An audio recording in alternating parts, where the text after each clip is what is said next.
dihubungkan dengan konsep budaya dan lingkungan positif di sekolah yang berpihak pada murid. Lakukan evaluasi dan refleksi dengan praktik disiplin dalam pendidikan Indonesia secara umum untuk mendapatkan pemahaman baru mengenai konsep disiplin positif untuk menciptakan murid dengan profil pelajar Pancasila. Kemudian memahami peran sebagai guru untuk membangun budaya positif dengan menerapkan konsep disiplin positif dalam berinteraksi dengan murid. Capaian khususnya yaitu mendemonstrasikan pemahaman peserta didik mengenai konsep budaya positif yang di dalamnya terdapat konsep perubahan paradigma, stimulus respon, dan teori kontrol. Kemudian 3, teori motivasi perilaku manusia, yaitu motivasi internal dan eksternal, keyakinan kelas, hukuman dan penghargaan, 5 kebutuhan dasar manusia, 5 posisi kontrol guru, dan segitiga restitusi. Kemudian menerapkan strategi disiplin positif yang memerdekakan murid untuk menciptakan ekosistem sekolah aman dan berpihak pada anak. Ketiga, menyusun langkah-langkah dan strategi aksi nyata yang efektif dalam mewujudkan kolaborasi dengan seluruh pemangku kepentingan sekolah agar tercipta budaya positif yang dapat mengembangkan karakter murid.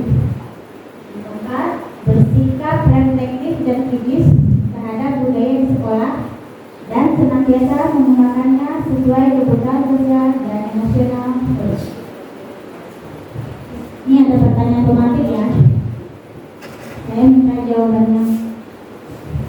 Hukuman, apakah setuju atau tidak? Hukuman dapat mendisiplinkan murid. Siapa yang setuju? Tolong angkat tangan. Hukuman itu dapat mendisiplinkan murid. Setuju atau tidak? Yang setuju boleh angkat tangan. Bisa, saya setuju. Saya setuju. 1, 2, 3, 4, 5, 6, 7, 8, 9. Kemudian pemberian hukuman dengan hal positif seperti membaca atau membersihkan halaman sekolah dapat meningkatkan disiplin anak. Setuju atau tidak? Setuju itu. Oke. 40%. Kemudian memberi penghargaan dapat meningkatkan motivasi belajar anak. Itu betul itu. Sudah saya lakukan. Baik, terima kasih atas jawabannya. Ini tadi tentang topiknya sudah tadi ya, langsung saja ya. Disiplin positif dan nilai-nilai kebajikan universal. Ini yang tadi kegiatan kepala masa tadi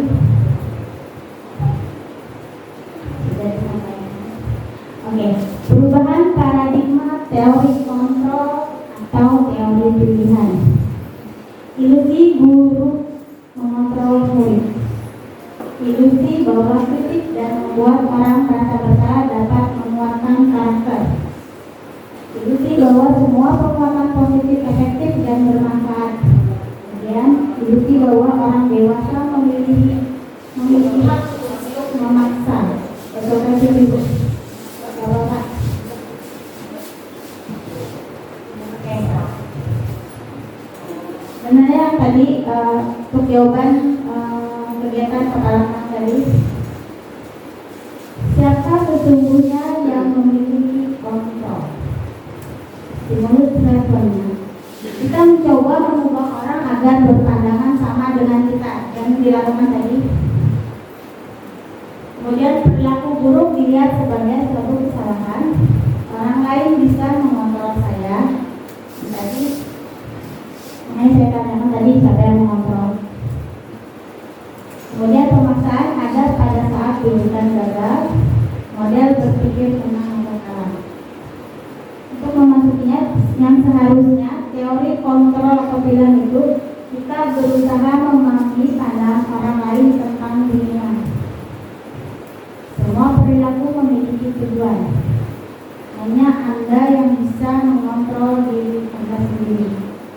Anda tidak bisa mengontrol orang lain. motivasi dan konsensus menciptakan pilihan-pilihan baru, model berpikir menang dan menang, harus menang dan menang.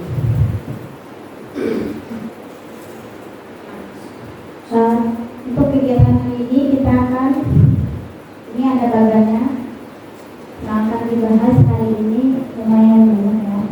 Disiplin positif yaitu teori kontrol dan teori pilihan menurut Dr. William Glasser. Anda tidak bisa mengontrol orang lain, hanya Anda yang bisa mengontrol diri Anda. Semua perilaku memiliki tujuan, model berpikir menang dan menang, kolaborasi dan konsensus menciptakan pilihan-pilihan baru. Kemudian sampai ke makna disiplin, teori motivasi, 5 posisi kontrol, dan 5 kebutuhan dasar manusia. Apa itu disiplin? Disiplin itu adalah belajar untuk memanage waktu, memanage diri sendiri, belajar untuk berkolaborasi, mencapai visi dan misi sekolah yang kita inginkan.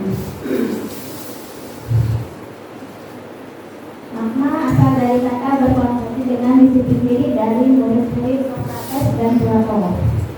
Disiplin diri membuat orang menggali potensinya menuju sebuah tujuan apa yang dia hargai.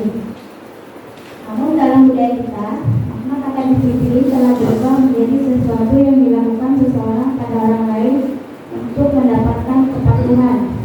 Kecenderungan umum adalah menghubungkan kata disiplin dengan ketidaknyamanan, bukan dengan apa yang kita hargai atau pencapaian suatu tujuan. Dari kata disiplin tadi, memang kita tidak enak, susah adanya disiplin itu dalam pemikiran kita. Ya kita harus belajar saja, belajar untuk menghargai teman-teman, menghargai murid, menghargai waktu dunia. Nilai-nilai kebajikan universal adalah sifat-sifat positif manusia yang merupakan tujuan mulia yang ingin dicapai setiap individu. Nilai-nilai tersebut bersifat universal menurut dan lintas batas suku bangsa, agama maupun latar belakang. Setiap perilaku atau perbuatan memiliki suatu tujuan. Menurut Dr. William Glasser pada teori kontrol tahun 1984. Dengan mengaitkan nilai-nilai kebajikan yang diyakini seseorang, maka motivasi intrinsik akan terbangun, sehingga menggerakkan motivasi dari dalam untuk dapat mencapai tujuan mulia yang diinginkan. Itu menurut Ian Thornton 1998. Nilai-nilai kebajikan yang dicapai oleh setiap anak Indonesia kita kenal dengan profil pelajar Pancasila, yaitu ada ya, beriman, bertakwa kepada Tuhan Yang Maha Esa dan berakhlak mulia, mandiri, bernalar kritis, berkebinekaan global, bergotong royong dan kreatif.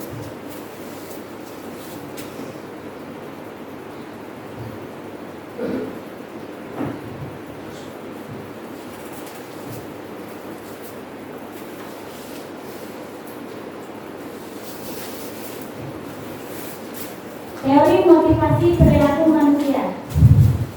Motivasi itu bisa berdasarkan dari dalam dan luar, yaitu motivasi serta motivasi internal. Motivasi eksternal yaitu untuk menghindari ketidaknyamanan atau hukuman apa yang terjadi pada saya tidak melakukannya. Sedangkan motivasi eksternal yaitu untuk mendapatkan imbalan dari orang lain. Apa yang akan saya dapatkan apabila saya melakukannya. Katanya di dalam hati. Kemudian motivasi internal untuk menghargai diri sendiri, maka saya akan menjadi orang yang seperti apa bila saya melakukannya.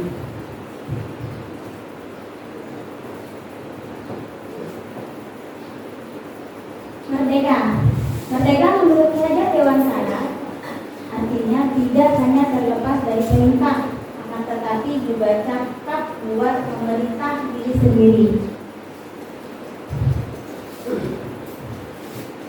Jadi sesuai kita kurikulum merdeka itu, merdeka kita dalam hal membuat pembelajarannya mau seperti apa, tapi harus ada juga poin-poin atau konsep-konsep yang harus kita masukkan di dalamnya.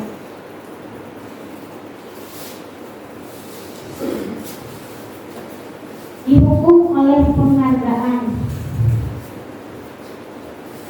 Penghargaan berlaku sama dengan hukuman. Dalam arti meminta atau membujuk seseorang melakukan sesuatu untuk memenuhi suatu tujuan tertentu dari orang yang meminta atau membujuk. Dorongannya eksternal dan akan ada faktor ketergantungan.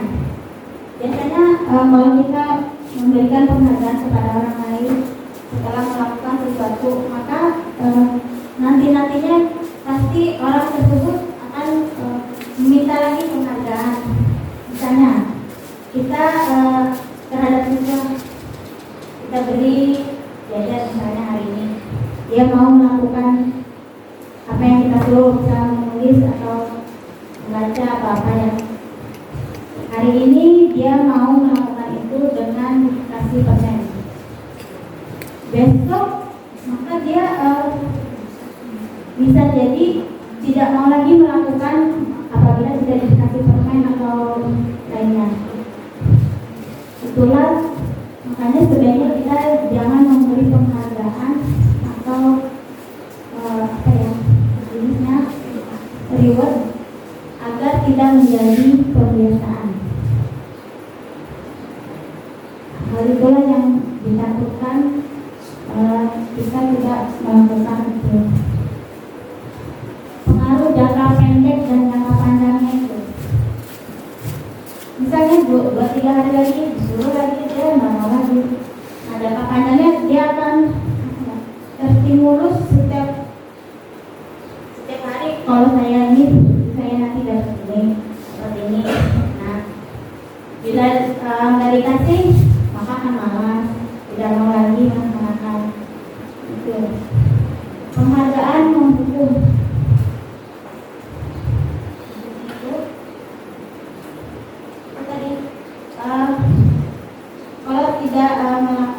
Kalau tidak dikasih penghargaan maka tidak akan melakukan itu, seperti menghukum aja. Penghargaan mengurangi ketepatan. Bila tidak bisa melaksanakan maka asal-asalan dia kalau tidak dapat permen tadi mungkin dia mau mengerjakan, tapi asal-asalan misalnya nulisnya ada jelek atau turun.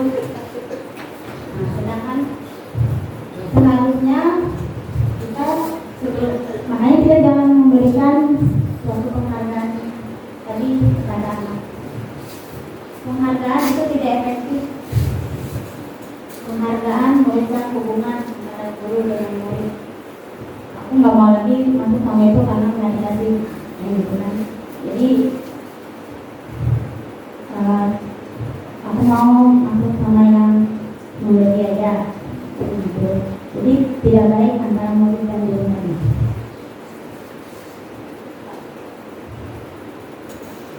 Hukum oleh penghargaan. Penghargaan menurunkan kualitas.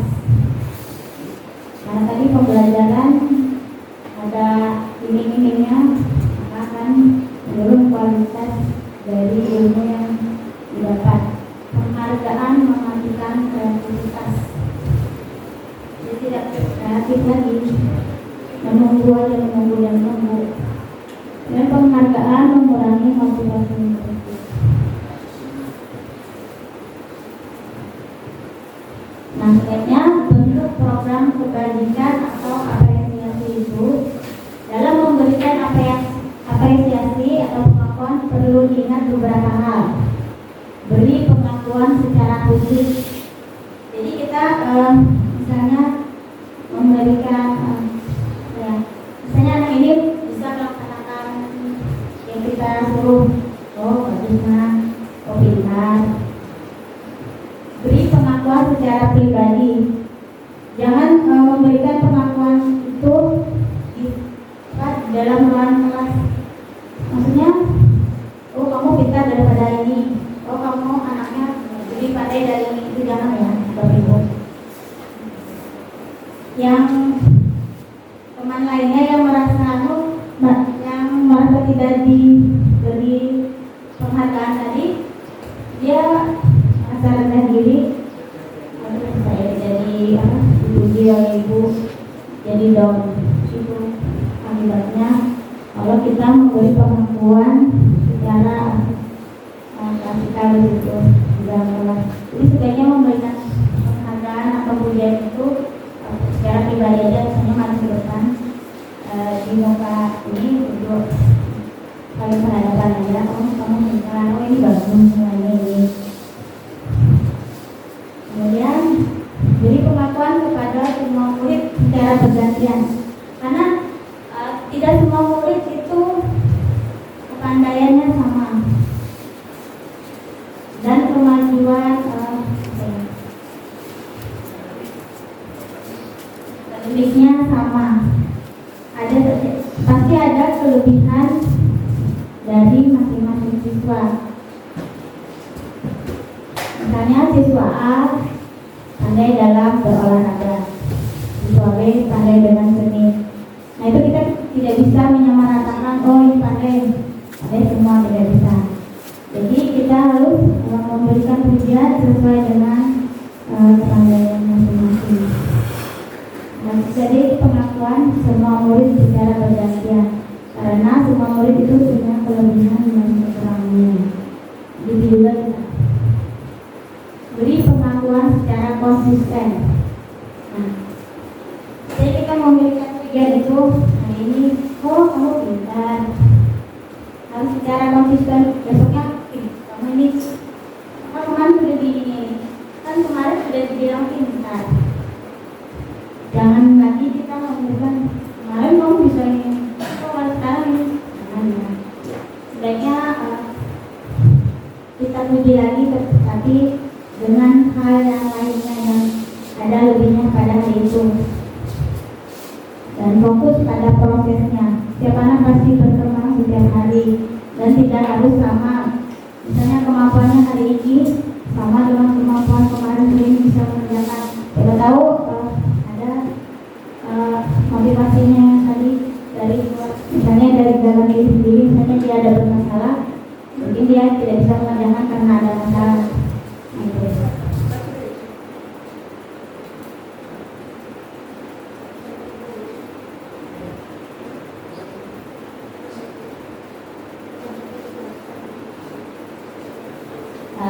Mungkin saya cukupkan dulu materi saya, bisa saya dilanjutkan oleh Pak Ibu.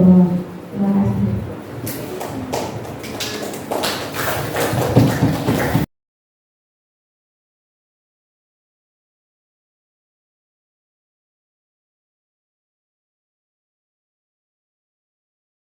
Assalamualaikum warahmatullahi wabarakatuh. Ya. Hari ini kita akan belajar materi tentang penjumlahan. Ya, ada yang ya, Tendra? Aku terlambat tadi. Ya, kenapa terlambat ya? Ya, main bola.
ditambah 3. 6 ditambah 3. 6-nya kita simpan di sini dulu, 3-nya di tangan. Habis 6 berapa? 7, 8, 9. Coba tadi yang jawab 9. Chandra pintar. 8 ditambah 11. 19. Oh, 19. Pintar. Chandra tadi terlambat ya? Kenapa tadi terlambat Ibu? Karena main bola, Bu. Main bola. Tadi istirahat jam berapa ya? Jam 8.30. Terus masuknya jam berapa? Harusnya 9. Masuknya jam 9. Chandra tadi masuknya jam 9. 30 menit ya terlambatnya. Iya. Main bola. Karena keasikan main bola. Seharusnya Chandra tidak boleh. Harus masuk setelah ada bel berbunyi ya. Biar Chandra tidak ketinggalan pelajaran.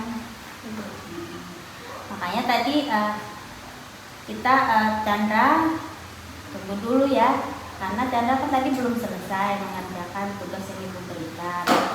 Jadi Chandra harus meluangkan waktu lebih daripada teman yang lain karena harus mengerjakan tugasnya.